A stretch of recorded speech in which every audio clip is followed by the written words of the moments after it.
नमस्कार हमारे प्यारे दोस्तों। आज हम आपको माध्यमिक शिक्षा आयोग पढ़ाने जा रहे हैं। माध्यमिक शिक्षा आयोग को मुदालियर आयोग कहा जाता है। इसको अगर सन पूछा जाता है तो सन इसका 52-53 लिया जाता है। तो ध्यान से सुनिए।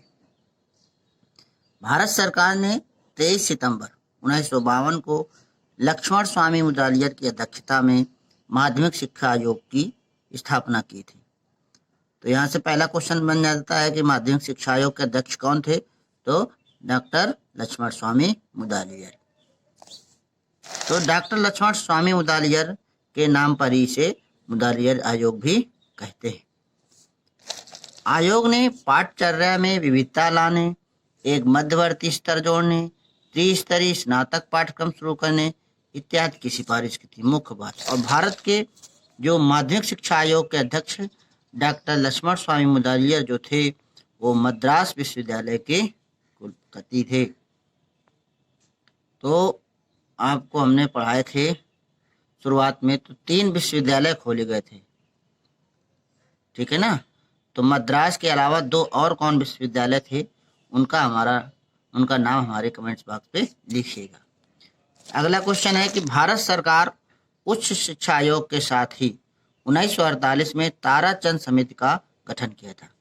आपको बताते चलते हैं कि कल आपको बताया था कि जो उच्च शिक्षा आयोग बना था राधाकृष्णन आयोग के बाद इसको बनाया गया था। तो 1948 में ताराचंद समिति बनाई गई थी, जिसको माध्यमिक शिक्षा को देखरेख करने की समिति में और सुझाव देने के लिए कहा गया था। पर जो ताराचंद समिति ने सुझाव दिए थे उसके जो है केंद्रीय शिक्षा सलाहकार बोर्ड जो थी ने इनकी सिफारिशें ज़्यादातर नहीं मानी थी। और उसके बाद फिर 23 सितंबर 1952 को डॉक्टर लक्ष्मण स्वामी मुदालियर को माध्यमिक शिक्षा आयोग का अध्यक्ष बनाकर सुझाव देने के लिए कहा गया था। माध्यमिक शिक्षा आयोग में डॉक्टर लक्ष्मण स्वामी मुदालियर के अलावा अन्य जो थे डॉक्टर श्री माली थी, श्रीमती हंसा मेहता थी, डॉक्टर केनेथ रस्ट विलियम थे, जॉन क्रिस्टी थे, डॉक्टर के.जी. सैयदन थे और CMT व्यास थे और डॉक्टर MMG थे। तो इस प्रकार से ये मुदालियर आयोग के अध्यक्ष और उनके सदस्य थे। नेक्स्ट पॉइंट आता है कि मुदालियर आयोग की नियुक्ति के उद्देश्य और कार्यक्षेत्र क्या कहते थे। तो भारत के जो तत्कालीन माध्यमिक शिक्षा के सभी पक्षों की जांच करना था और उनके विषय में रिपोर्ट देना और उसके पुनर्गठन एवं सुधार के संबंध में सुझाव देना था। तो माध्यमिक शिक्षा आयोग ने अपनी रिपोर्ट सरकार को 29 अगस्त 1953 को प्रस्तुत की। इसमें लगभग 15 अध्याय और 244 प्रश्न थे। तो आयोग ने कौन कौन से इसमें भाग थे? तो आयोग ने माध्यमिक शिक्षा को 2 भागों में विभाजित किया।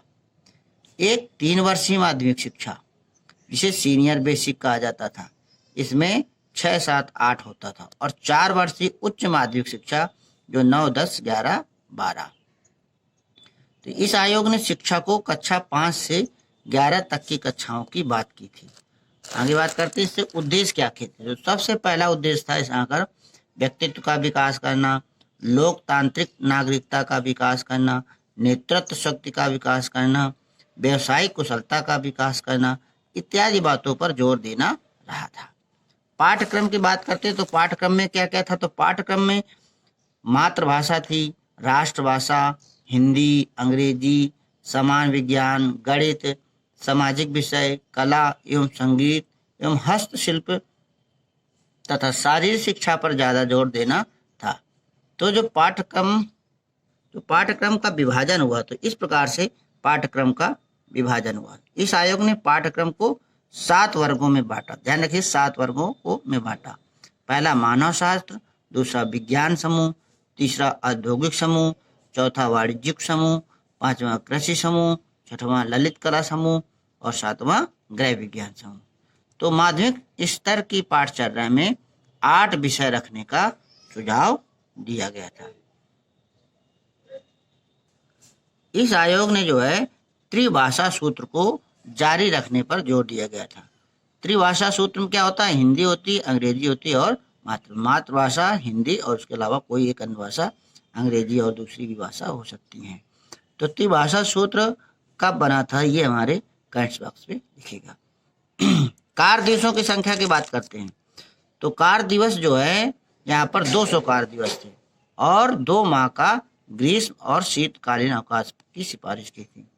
देखो विश्वविद्यालय आयोग की जब बात करते हैं तो वहां सा 180 दिन था, यहाँ पर कितना है 200 दिन। तो संपूर्ण भारत में माध्यमिक शिक्षा के संबंध में समान नीति और समान योजना बनाने के लिए इस आयोग ने सिफारिश की थी। समान नीति समान योजना, जो ध्यान रखिएगा। अगला पॉइंट है कि प्रांतों में तकनीकी शिक्षा थी। तकनीकी शिक्षा बोर्ड स्थापित करने का सुझाव माध्यमिक शिक्षा ने आयोग ने दिया था एवं उच्चतर स्तर पर बहुउद्देशीय स्कूल, मल्टीपर्पज स्कूल, ध्यान रखिए, बहुउद्देशीय स्कूल खोलने का भी माध्यमिक शिक्षा ने सुझाव दिया था। और 17 वर्ष से कम आयु के बच्चों को राजनीतिक आंदोलनों में भाग लेना व चुनाव प्रचार करना गैर कानूनी घोषित किया जाए, ये इन्होंने सिफारिश की थी। शिक्षकों की नियुक्ति एवं सेवा शर्तों के बारे में क्या क्या कहा था, तो इन्होंने कहा था जो परीक्षण काल होता है साधारणतया तथा 1 वर्ष में होना चाहिए, और जो 58 वर्ष के बाद वहां पर रिटायरमेंट का समय था तो उन्होंने कहा 58 वर्ष के स्थान पर 60 वर्ष की सेवानिवृत्ति हो। यूनिवर्सिटी में कहा गया था कि जो है वहां पर 64 वर्ष हो, 65 वर्ष हो, लेकिन यहाँ पर 60 वर्ष कहा गया था। शिक्षकों को प्राइवेट ट्यूशन करने की स्वीकृति न दी जाए। और सिफारिशें थी जैसे स्कूल स्वास्थ्य सेवा योजना शुरू करने का सुझाव दिया गया कि स्कूल में स्वास्थ्य सेवा शिक्षा शुरू की जाए। शैक्षिक एवं व्यवसायिक निर्देशन ब्यूरो खोले जाए जिससे छात्र लाभान्वित हों। तो यहाँ पर जो आपका शैक्षिक और व्यवसायिक निर्देशन ब्यूरो है इसको खोलने की इन्होंने सिफारिश की। और इसके अलावा कहा कि जो योग अध्यापकों के लिए एमएड कोर्स को जोड़ने का सुझाव मुदालियर आयोग ने ही दिया था। पहले बीएड कोर्स चलता था, उसके जब इनके सिफारिश के बाद ही एमएड कोर्स आया। तो योग अध्यापकों के लिए एमएड कोर्स को जोड़ने का सुझाव मुदालियर आयोग ने दिया। और माध्यमिक शिक्षा आयोग शिक्षकों का शिकायतों पर विचार करते हुए आर्बिट्रेशन बोर्ड नियुक्त करने का सुझाव दिया। आर्बिट्रेशन बोर्ड इन्होंने नियुक्त करने का सुझाव दिया। जो भी शिकायत है शिक्षकों की वो सरकार सुने। माध्यमिक शिक्षा कक्षा 5 से 11 तक कहा कि 7 वर्ष की शिक्षा हो। इन्होंने कहा ये 11 से 17 वर्ष के बालक बालिकाओं के लिए होगी। इस शिक्षण काल को 2 भागों में बांटा। पहले जैसे बताया 3 वर्षीय जब आपने पहले अगर आपके बाबा लोग हों सुनिएगा तो कहते हैं मिडिल हमने किया, तो 3 वर्षीय मिडिल कोर्स अथवा जूनियर शिक्षा जिसको 6, 7, 8 कहते हैं। 4 वर्षीय उच्चतर माध्यमिक शिक्षा जिसको किसे 9, 10, 11, 12 कहते हैं।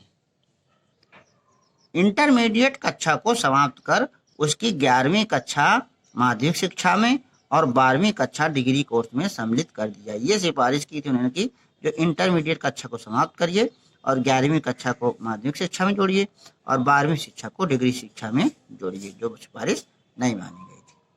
उन्होंने कहा था प्रथम डिग्री कोर्स की अवधि 3 वर्ष करनी, जो पहले 2 वर्ष की डिग्री थी तो 3 वर्ष का डिग्री कोर्स करें। हाई स्कूल के उत्तीर्ण विद्यार्थियों के लिए 1 वर्ष का पूर्व विश्वविद्यालय कोर्स आयोजित किया जाए। उन्होंने कहा कि जो हाई स्कूल हैं उनसे पहले पूर्व विश्वविद्यालय डिग्री कोर्स आयोजित किया जाए। और माध्यमिक स्तर पर बहुउद्देशीय स्कूल खोले जाएं जिनका जो है बहुत सारा दूसरे काम भी कराएं, बहुउद्देशीय मल्टीपर्पज स्कूल खोले जाएं। और महानगरों में केंद्रीय प्रौद्योगिक विद्यालय खोले जाएं, जो टेक्निकल इंस्टीट्यूट है, टेक्निकल स्कूल हैं उनको खोलो जाए। और प्रौद्योगिकी शिक्षा में के सफल संचालन के लिए बड़े उद्योगों पर उद्योग शिक्षा कर, ध्यान रखिए उद्योग शिक्षा कर लगाया जाए। ये सरकार इनकी सिफारिश थी कि जो टेक्निकल एजुकेशन है तो जो बड़े बड़े जो बिजनेसमैन हैं, बड़ी बड़ी फैक्ट्रीज हैं, बड़े बड़े व्यापार हैं, उनसे उद्योग शिक्षा कर लगाया जाए।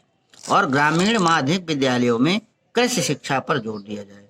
जितने भी ग्रामीण विद्यालय हैं वहाँ पर कृषि शिक्षा पर जोर दिया जाए। और बालिकाओं को गृह विज्ञान की शिक्षा दी जाए। 4 या 5 वर्ष की प्राइमरी शिक्षा को उन्होंने कहा कि 4 या 5 वर्ष की प्राइमरी शिक्षा होनी चाहिए। और एक सिफारिश की जो वस्तुनिष्ठ परीक्षण पद्धति जो है MCQ मल्टीपल चॉइस क्वेश्चन को अपनाया जाए। और संख्यात्मक अंक देने के बजाय सांकेतिक अंक दिए, जो नंबर दिए जाते हैं, नंबर की जगह ग्रेड दिए जाए तो ज़्यादा अच्छा होगा। तो इस प्रकार से ये माध्यमिक शिक्षा आयोग था, जिसके अध्यक्ष मुदालिया राय थे। इसके एक आध क्वेश्चन आ जाते हैं आपके, और डीएलएड में तो ये कोर्स में है, बीएड में कोर्स में है, बीएड में है, सुपर टेट में आ जाते हैं, टीटी में आ जाते हैं, और यूजीसी नेट में भी आ जाते हैं। इसके अलावा अन्य सारे जितने प्रदेश स्तर की परीक्षाएं हैं वहाँ पर भी आ जाती है। तो इस प्रकार से आपने सुना और देखा। हमारे चैनल को आप सब्सक्राइब करें, शेयर करें, कमेंट्स जरूर करें। थैंक यू, धन्यवाद, नमस्कार।